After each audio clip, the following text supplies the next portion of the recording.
This is East Carolina Hall of Famer and Utah Jazz first-round draft pick Blue Edwards. You're listening to Pirate Basketball Overtime on the Sports Subjective, your home for the best East Carolina hoops coverage. Welcome. You have entered the home of the ECU Pirates.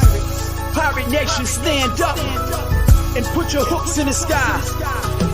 Let's make this competition feel what it's like to be surrounded. Y'all with me? Come on. Yeah. Let's get it started. Get your hands at your pocket. Turn up the volume. We're the bomb and you're the target. It's on. Mind blowing with the whatnots. Doing everything but stop. Trust dog, y'all ain't ready for this. High powered ECU's on fire.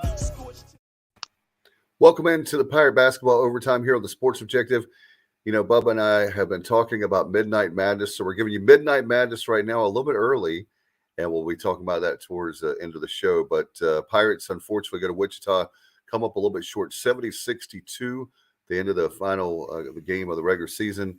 And Bubba Rosenbaum, I know you were in China Grove, North Carolina, getting back from baseball. If you want to buy extra innings, we're going to do that on Monday night, later on this evening, if you will. So make sure that you check that out. But Bubba, disappointing. I know that we had thought Pirates were a 10-point dog in the game going in, and we covered, as our good friend Matt Semenza said, 8 points, but still another disappointing loss for the Pirates. You're on mute. One of the biggest things that was disappointing about this game is you had heard nothing all week. You knew it was a possibility that Brandon Suggs could potentially be suspended because of what transpired at the end of last Saturday's game against Tulsa. But then you hadn't heard anything about it. So, hey, you assumed we were good to go. But as Lee Corso would say, not so fast, my friend. The game tips off, and then have people texting me, hey, what's going on with Brandon Suggs? Where is he? So I reached out to a few people who are typically in the know to see. I certainly not heard anything about any type of injury in practice. And, it was what you would have expected. It was a one-game suspension as a result of the incident against Tulsa. And I just think we don't want to spend too much time on this, but we'll dive into the game here in a minute. But I just think that was utterly ridiculous on the American Athletic Conference's part. I was talking to some folks at the baseball game today about it, and they agreed. And don't get me wrong, obviously I'm glad that J.J. Miles was able to play some yesterday. Unfortunately, he did have a sickness where he was only able to play just a few minutes, and that was at the very beginning of the ball game. But, if anybody maybe should have been suspended for one game, it was probably JJ, being honest with you. But unfortunately, he was not. But unfortunately, Brandon Suggs was. And really thought that was uncalled for if you go back and watch that. But, that really put us up against it yesterday. But, hey, to the guys' credit, after falling behind 28-12 there, almost 14 minutes into the game, went on a 17-6 run to close the first half and put ourselves in an excellent position to win the game. And then we took a 3-point lead on at least two, if not 3 or 4 occasions there in the second half, and just weren't able to get it done down the stretch. The Shockers really, really killed us off the dribble. 42-22 points in the paint, and that was something going into the game, whether it was the dribble drive, as we saw with Council, and then also the other name's escaping me right now. Porter Jr. Yeah, in addition to Council the fourth, it was also Porter Jr. that you referenced. Porter Jr. had 15 points, 10 rebounds, 4 assists, and he really, really hurt us off the dribble. So that, combined with some second chance opportunities, was too much to overcome down the stretch. No doubt. And I want to give a shout out to Craig. Craig, the reason why he's wondering if you're wondering why we're doing Midnight Madness, is that Bubba and I, we've had to put it on me. I've had a crazy schedule. If you didn't know, when people say don't quit your day job, when we're doing the show, well, my job has been days, nights, you name it. And Bubba's been kind enough to work with me. And Bubba, I want to thank you publicly before I forget for all your hard work. Bubba's been like next man up. He's kind of like guide of the ship while my crazy schedule worked. But anyway, I'm not going to ramble about that. But I wanted to tell you, Craig, that's why we're doing Midnight Madness right now, is to honor our Pirates. We're very happy. Not happy with the outcome of the game, but overall we're happy that we have a chance still at a winning season. It's going to be a tough one. We'll talk about that in a minute when we break down the AAC tournament. But with this game, I think that, by the way, Bubba's a numbers guy. Bubba, how many points does Brandon Suggs give you, him averaging? 10 or 11. I haven't. Exactly. I you're right. 10 points a game. I'm not a stats guy, but I know it's 10 points a game. We lose by 8 points. Not only the points, but all that Brandon Suggs gives you. And you can say, Dave, well, blah, blah, blah, blah, on and on. We have shots we could have made. That's true. But if you don't think Brandon Suggs is a big part of this team, look at down the stretch. We had that Murders Row schedule. You lose 6 straight while he's out. And then because of the suspension, which is utterly ridiculous. In fact, Bubba, as you remember, you and I ate at our good friends at Parker's Barbecue, and Billy Parker sponsor us. But we were eating at Parker's Barbecue, and I told you that I asked Coach that in the press conference about Brandon Suggs, would he be suspended? And when Coach Dooley doesn't think he's going to be suspended, that's how ridiculous that whole thing was, because he knows the rules better than the people that wrote the rules. And I just don't understand why you're doing that to a guy that clearly 2 guys, we're not going to rehash the incident, but 2 guys were on him, and they were definitely ridiculous the way they were on him at the end of that game. And I tell you, I just think that sometimes I know there's, like fighting, but he wasn't doing anything that was going to hurt those 2 the other players. And I don't think he did anything malicious, but anyway, it's here nor there. I'm not going to go off about that. We're trying to keep time constraints tonight, but I thought it was poor on the American. I'm usually pro-American. This time we have to be objective and say bad call by overreaching by the conference. Yeah, Coach Dooley left the door open. He said, of course, the conference office is always going to be reviewing those types of situations, but considering we hadn't heard anything, and the other members of the media that I reached out to, once Suggs was not playing and it was apparent that he was not on the bench yesterday, they were taken aback by it as well. Just like, where was the announcement from the AAC and ECU? And there wasn't one, and that was pretty puzzling. But and to the guys' credit, like we said, they kept playing and gave us a chance to win despite being shorthanded. Not only were you down Brandon Suggs, and like I mentioned, J.J. Miles was sick.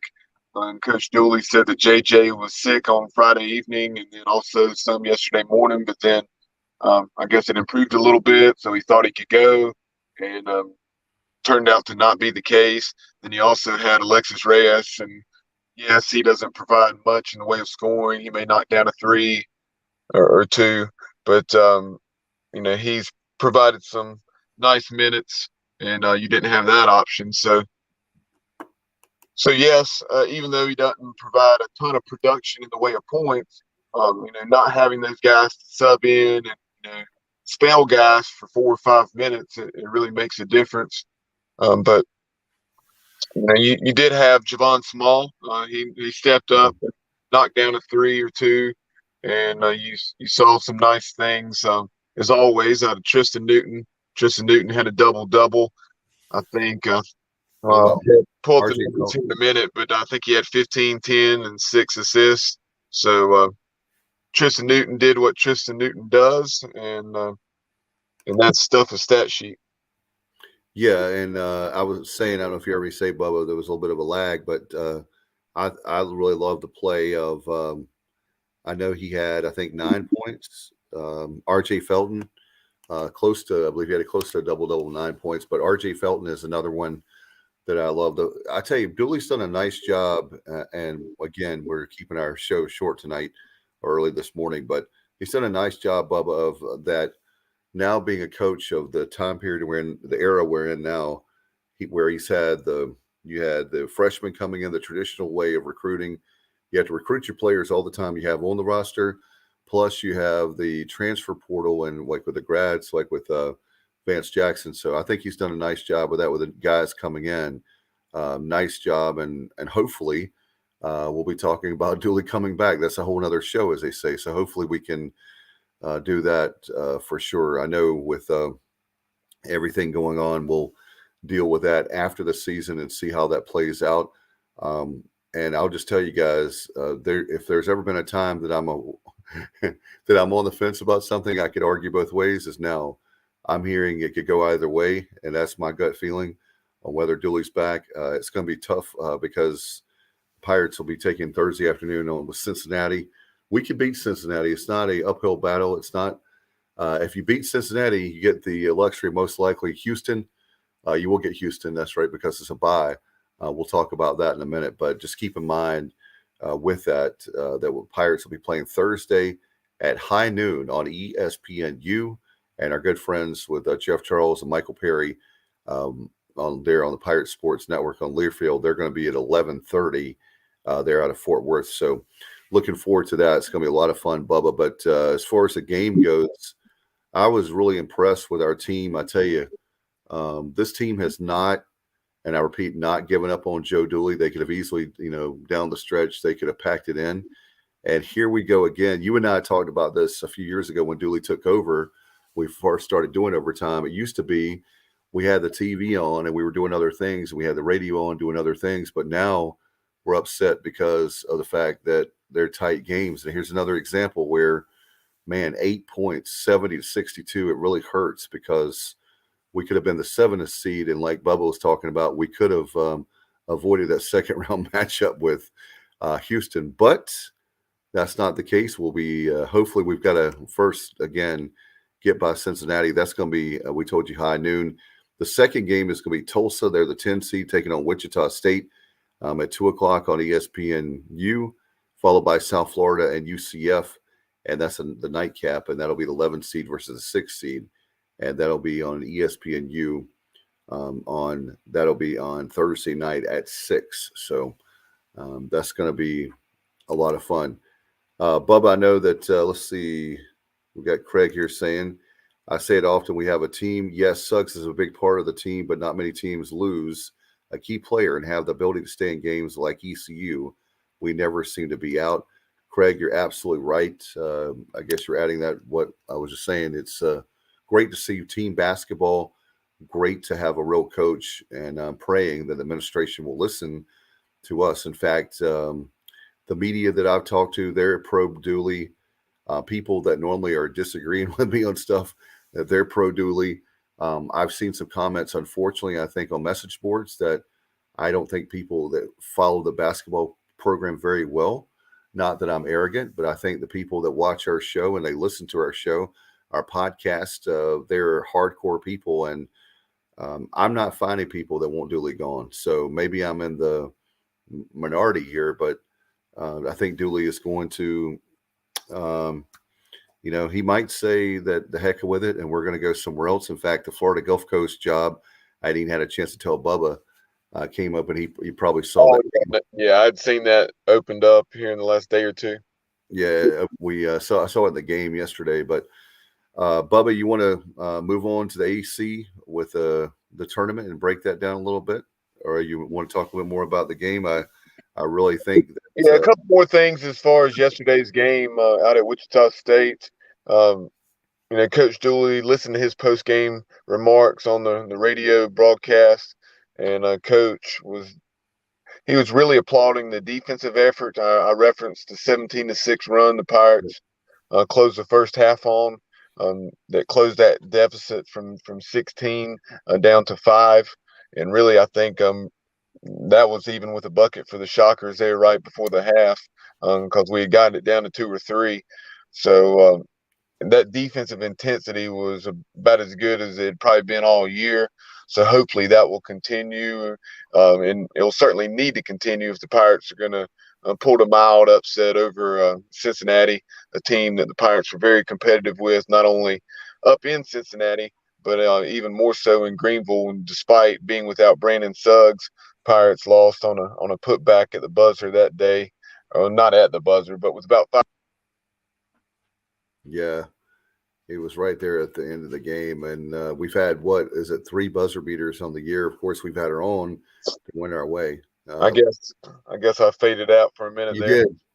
Okay, but yeah, Tristan Newton's 30-footer at the buzzer came up just shy that day against Cincinnati. But it's clearly a team that we know we can compete with and beat if we do what we can do.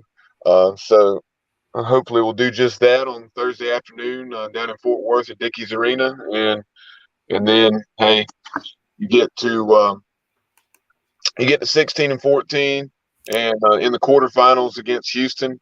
They've looked a little more human here recently.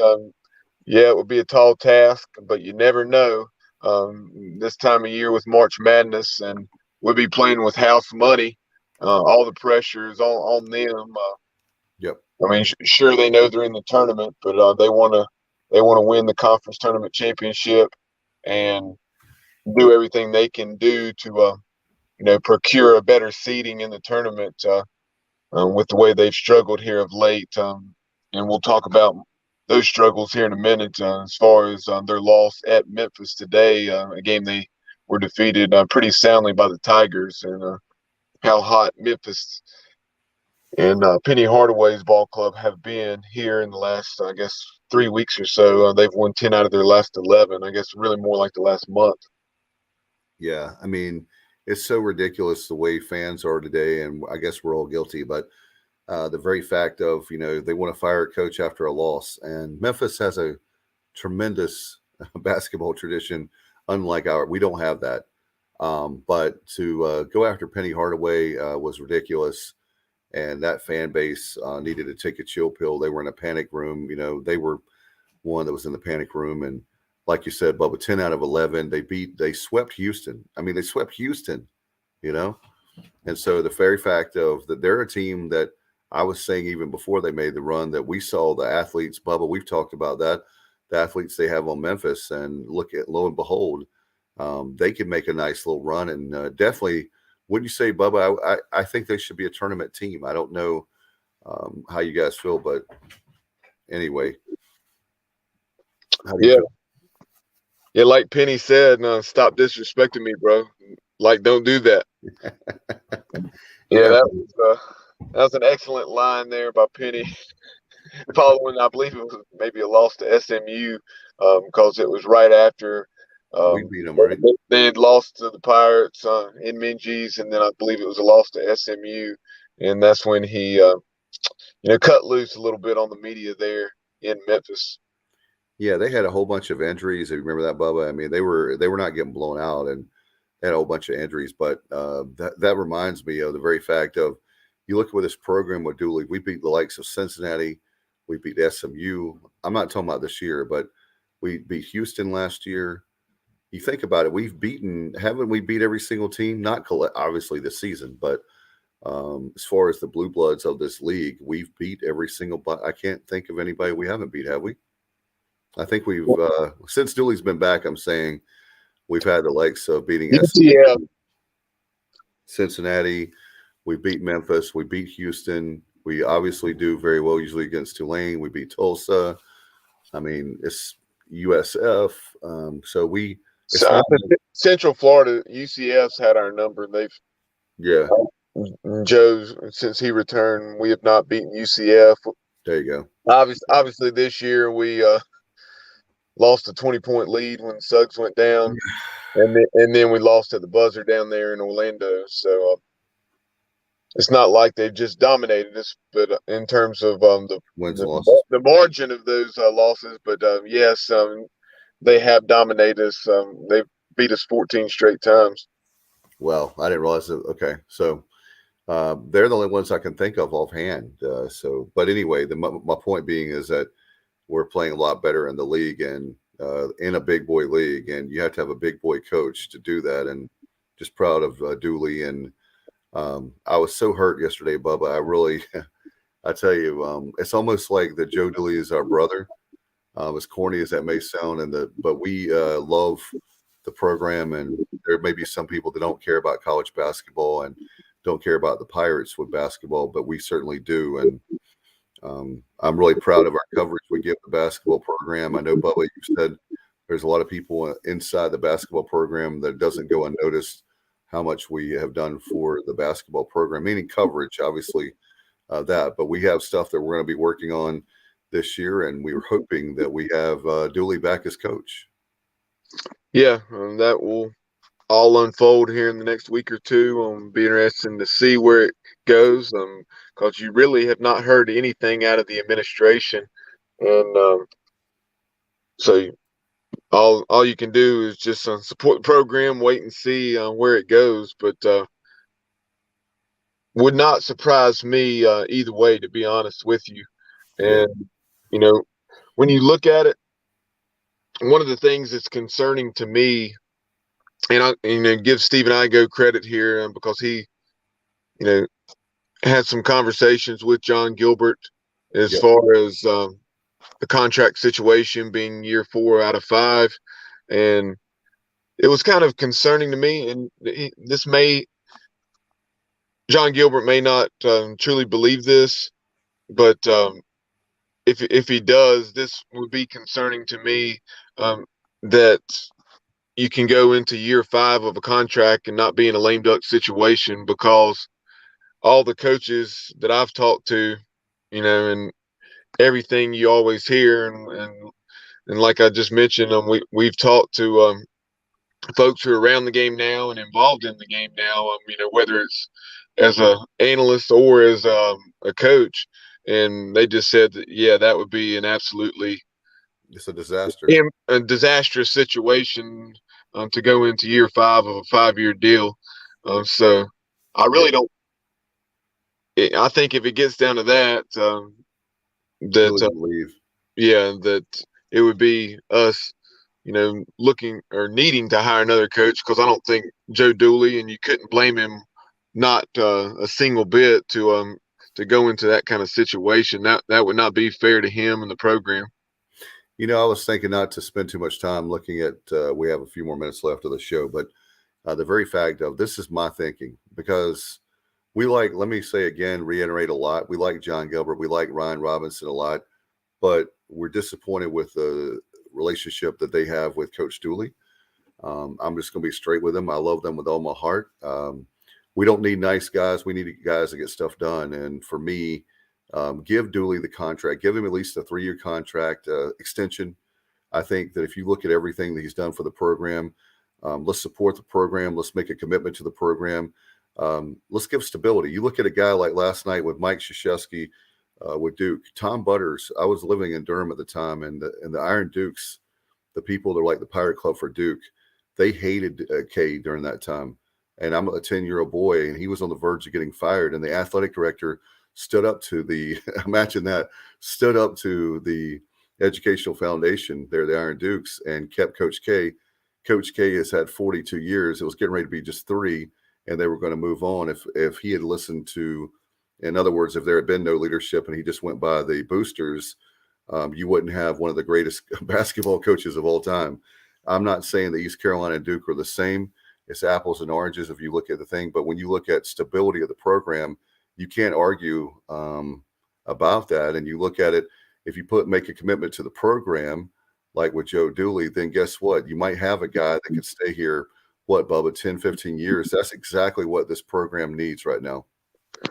Yeah, like you're saying, no, it's not an apples to apples comparison, but also, as you often hear, things are relative.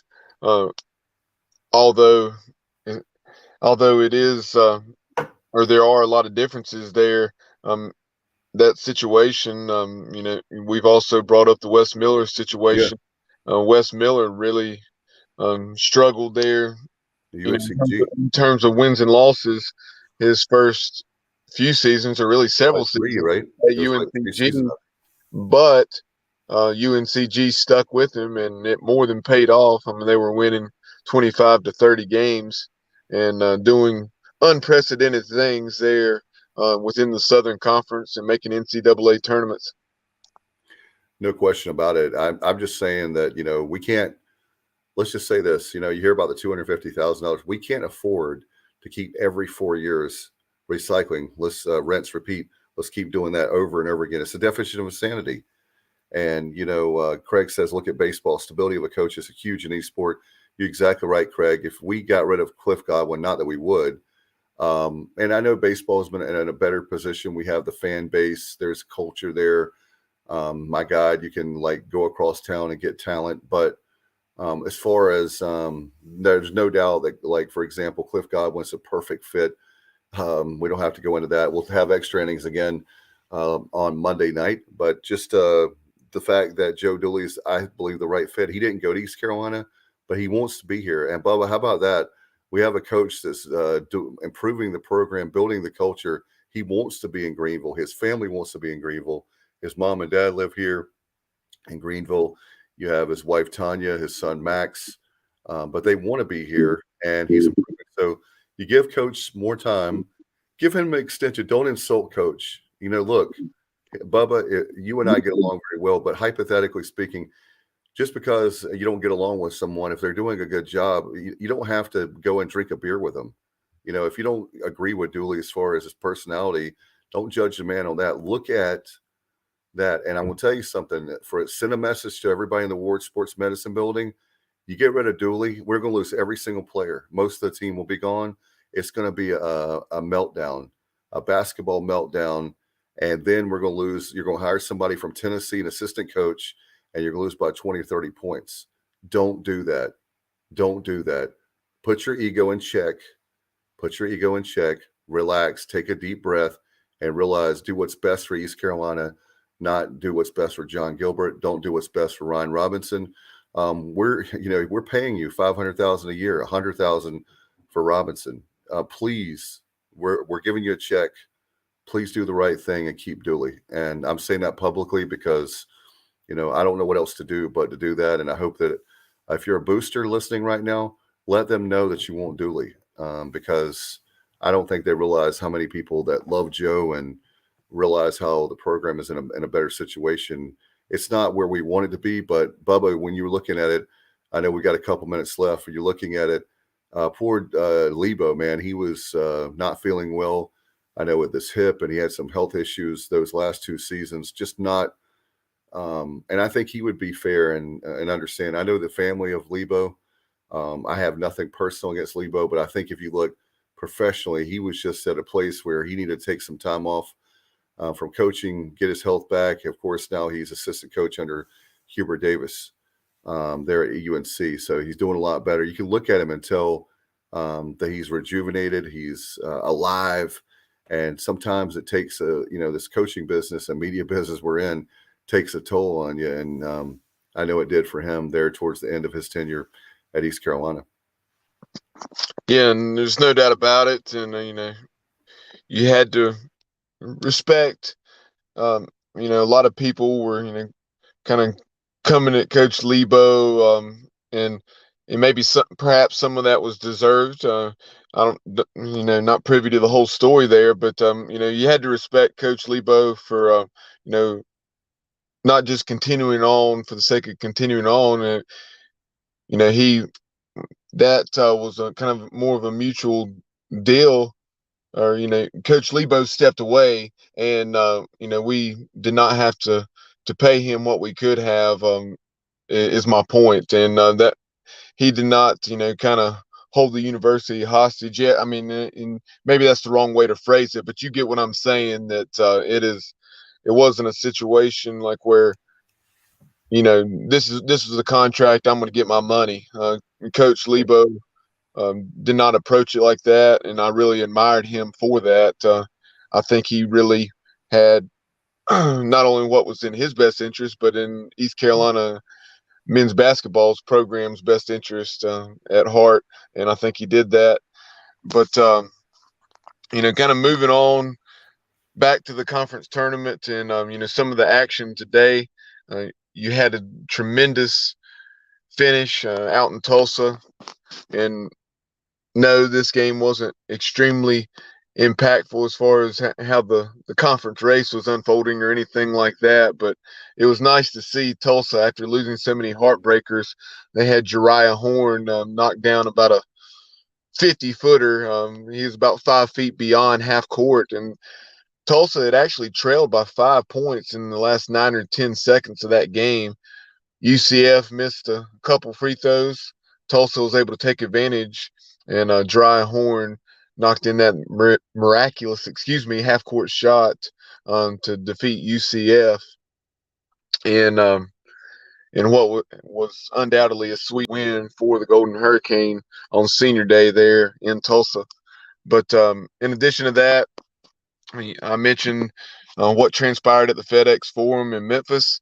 You had Houston falling once again to the Memphis Tigers. Penny Hardaway and company have now won 10 out of their last 11. And you have, Memphis positioning themselves very nicely, unless they go one and done out in Fort Worth, which I do not think will happen. They're going to be sitting in a pretty good spot probably come Selection Sunday. And I like their odds of getting an at-large bid should they not win the American tournament out at Dickies Arena. But in addition to that, you also had Temple. They blew out USF 75-47. And the other game that took place was SMU defeating Tulane 74-68. Nice win for SMU. And I believe the Mustangs are now 22-7, if I recall correctly. So they should be in a pretty good spot for an at-large bid as well. So, here's hoping the Americans going to get 3 bids into the big dance. You were you must have been reading my mind. I was getting ready to ask you that question. Don't you think we would have a 3-big league this year where we have those 3 teams? So that's like you said, that's my only thing is if Memphis has a bad game and they're out, maybe that not. But I would think that Houston, SMU, and Memphis get in the tournament, the big dance, and that would be great to see. We'd love to have more than 3, but hey, 3 is respectable in as far as our conference is concerned. Yeah, most definitely. Because at one point this year we're looking like a 1-bid league, that being Houston. So to get 3 would be probably best case scenario for this season. Obviously, in the past we've had I think as many as 5. But sounds right. Yeah, we have Thursday for the tournament. Yeah, I was running through the bracket very quickly on Thursday. You have the East Carolina, the number 9 seed Pirates against number 8 Cincinnati. That will be getting things underway at Dickies Arena. 1 o'clock Eastern tip-off on ESPNU. And all these games will be on ESPNU for the first round. You'll also have at 3 o'clock number 10 Tulsa taking on number 7 Wichita State. And then the nightcap, number 11 South Florida taking on number 6 UCF. And that War on I-4 basketball version, 7 o'clock tip-off. And again, all 3 of those games are on ESPNU. Then Friday's quarterfinals, you'll have the winner of East Carolina and Cincinnati taking on number 1 Houston. That game will be at 1 o'clock on ESPN2.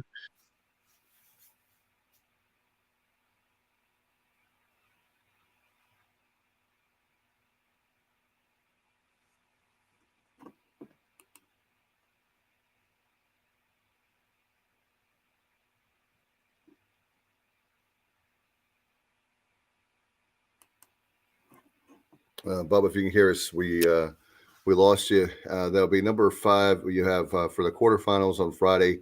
Game 5 is the number 5 seed Tulane taking on number 4 Temple. That'll be on ESPN2. Game 6 will be the first game of the nightcap.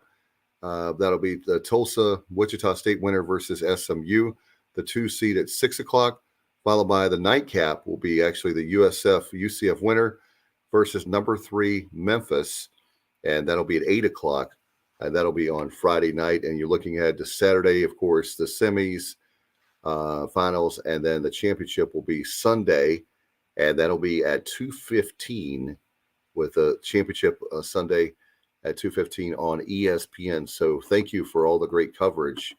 Our partners with the American, the ECU, the American, and with that great conference with ESPN, I should say. Bubba, do you have anything before we go? No, we'll have extra innings for you on Monday night, as well as a conversation with a longtime NFL quarterback, a guy that won a Super Bowl with the Tampa Bay Bucks, played football and basketball at Florida State, and that is Brad Johnson.